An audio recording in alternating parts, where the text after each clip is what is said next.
Hello everyone, আসসালামু আলাইকুম। কেমন আছেন আপনারা সবাই?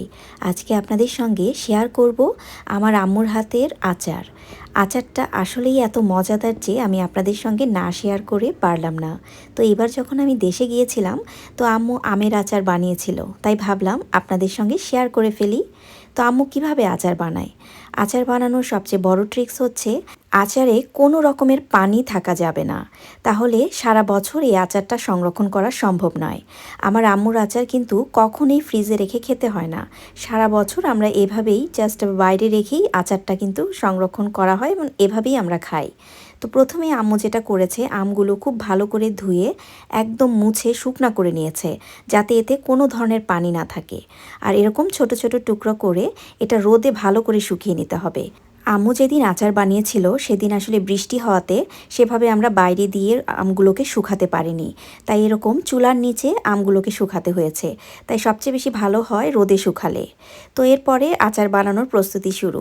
আম্মু একটা বড় পাত্র নিয়েছে, তার মধ্যে সরিষার তেল দিয়ে কালো জিরা দিয়ে ফোড়ন দিয়েছে। তো দেখতেই পাচ্ছেন, তো একটু নেড়ে চেড়ে নিচ্ছে যাতে পুড়ে না যায়। এরপরে আম্মু কিছু বেসিক মশলা যেটা পেস্ট করে রেখেছিল, যেখানে কিছু লবণ দিয়ে দিল। আচারে মোটামুটি বেসিক মশলাই কিন্তু সবাই ব্যবহার করে, তো সেই মশলাটা আম্মু এখানে দিয়ে দিচ্ছে। তেলের সঙ্গে এখন ভালো করে মশলাটাকে কষাতে হবে। তো আমি যতদূর এই মশলাটা বানানোর সময় দেখেছি, আদা রসুন, তেজপাতা, এলাচ, জয়ফল, জয়ত্রী এই টাইপের কিছু মশলা আম্মু ব্যবহার করেছে।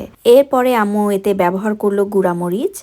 গুঁড়ামরিচটা আম্মু স্বাদ মতো দিয়েছে। আমরা খুব বেশি ঝাল খাই না, তাই সেরকমভাবেই দিয়েছে। তো এরপরে দিল হলুদের গুঁড়া। হলুদের গুঁড়াটাও রঙটা কিন্তু সুন্দর আসে, তো সেই অনুযায়ী দিয়ে দিল। তো সব কিছু খুব ভালো করে এবার নেড়ে চেড়ে নিচ্ছে, যাতে নিচ থেকে পুড়ে না যায়। এরপরে আম্মু একটু সিরকা ব্যবহার করলো। যেই প্লেটে মশলাগুলো ছিল সেখানে ভালো করে মিশিয়ে, যাতে মশলাগুলো নষ্ট না হয়। মা খালারা আসলে যেরকম হয়, কোনো কিছুই কিন্তু তারা নষ্ট করতে চায় না। তো এরপরে চলে আসলো আম মেশানোর পালা। তো অল্প অল্প করে আম্মু মশলার সাথে আম মেশাচ্ছে। মেশাতে মেশাতে হঠাৎ আম্মুর মনে পড়লো যে আম্মু চিনি দেয়নি।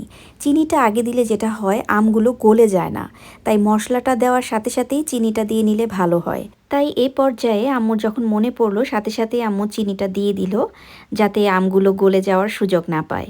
তো আম্মু এরকম অল্প অল্প করে চিনি মেশাতে থাকলো। আচার বানাতে বানাতে এদিকে পুরো বাসা আমাদের গন্ধে মোমো করছে। আম্মুর আচার এক বাক্যে অসাধারণ। ভিডিও দেখে কারা কতটুকু বুঝতে পারছেন জানি না। আমরা যারা খাই, আমাদের পরিবার এবং আত্মীয়স্বজন সবার কাছে কিন্তু আম্মু আচারের জন্য অনেক বেশি ফেমাস। আর এদিকে সবগুলো আম কিন্তু দিয়ে দেওয়া হয়েছে।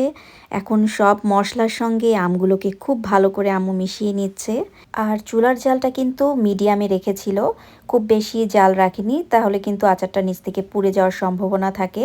মশলার সঙ্গে আমগুলো খুব ভালো করে এখনই মিশিয়ে নিতে হবে, কারণ এরপর আমটা যখন নরম হয়ে যাবে তখন কিন্তু সেভাবে নাড়াচাড়া করা যাবে না। আমের আচার বানাতে কিন্তু খুব বেশি সময় লাগে না, প্রস্তুতিতেই আসলে বেশি সময় চলে যায়। তো দেখতেই পাচ্ছেন, এদিকে কিন্তু আমগুলো নরম হয়ে এসেছে, রঙটাও একদম পরিবর্তন হয়ে গেছে। এখন কিন্তু খুব বেশি নাড়াচাড়া করা যাবে না, খুব আলতো হাতে আম্মু একটু নাড়াচাড়া করে দেখছিল সব ঠিক আছে কিনা। তো এরপর আমের আচারটা যখন ঠান্ডা হয়েছে, তখন আম্মু এরকম কাচের বয়ামে, এবং এই বয়ামগুলোও কিন্তু একদম ভালো করে ধুয়ে মুছে রোদে শুকিয়ে নিয়েছে, যাতে কোনো ধরনের পানি না থাকে। তো এরপরে আম্মু সবগুলো বয়ামে আচারগুলো এভাবে ভরে নিল। আর বাড়তি তেল যদি বয়ামে লেগে থাকে, সেটাও টিস্যু দিয়ে সুন্দর করে মুছে আম্মু একদম রেডি করে ফেলেছে। তো এরপরে আমরা এভাবে রোদে দিয়েছিলাম।